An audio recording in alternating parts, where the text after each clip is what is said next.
Now, as mainstream media is blatantly lying about Ukraine, there is, of course, a lot of confusion. And to explain Ukraine, I must first digress and talk about Kazakhstan. As by the end of World War II, Kazakhstan had the largest population of Ashkenazis in the world. This is a group that call themselves Jews but are not. Just like Emperor Constantine unified the Empire of Rome by making Christianity the empiric religion, the king of Kazakhstan unified his country by making Judaism the national religion. Only the people refused Judaism by and large, as they study the Torah and the Zohar, whereas the Ashkenazi wrote their own text called the Talmud. The Talmud is Luciferianism. Communism is the Talmud in action.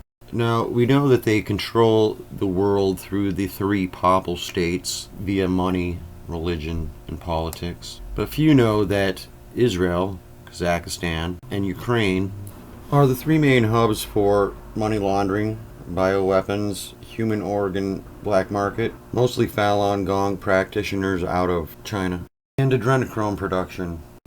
You see, most people don't understand that it was in fact the Ashkenazim who funded both Hitler and the Bolsheviks to kill off the original 12 Hebrew tribes so that they could seize Palestine for themselves, knowing that the area known as Israel is the heart chakra of the world.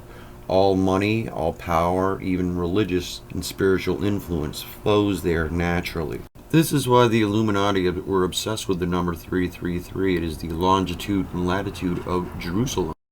Getting back to Ukraine, the mainstream media is lying about why Putin is invaded and covering up for Biden's funded bioweapons facilities and Azov neo-Nazi battalion, who are the ones in fact killing civilians and staging all these false flags, giving mainstream media fodder to help stoke nuclear war so that this illegitimate administration won't hang for high treason and crimes against humanity.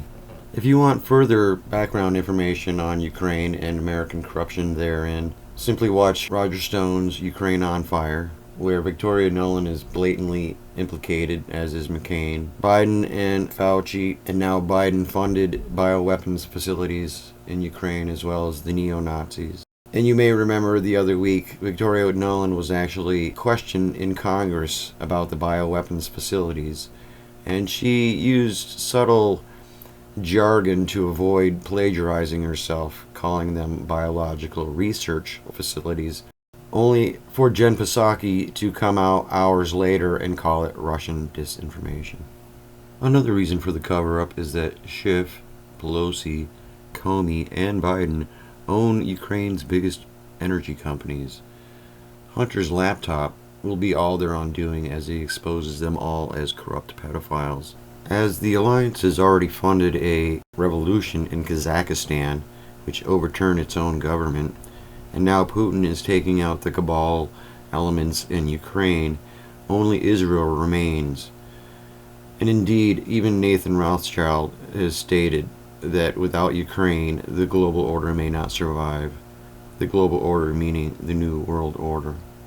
The flip side of this whole story is that Putin, Trump, and leaders from 27 other countries united years ago, in fact, at the death of JFK, to combat the global cabal and replace their fiat illusion with a gold-backed quantum financial system known as Jasara and or Nessara, one being global, the other national. And indeed, China, Russia, and 5 other countries have already switched to the quantum financial system, aka QFS.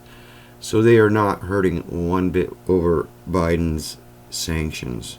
And now that Saudi Arabia has stopped accepting the US federal note or petrodollar, Americans will see it devolve much like Venezuela's currency. So if the cabal wins the war, we will all be subject to taking Gates' insertable digital currency, patent number 0202060606. But if the alliance wins, we will all be reimbursed for every cent stolen from us. by the IRS since the Treasonous Act of 1871.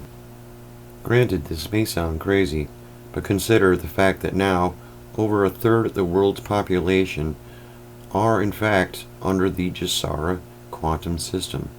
So pray for Gesara, pray the Alliance wins this war, and pray for global peace.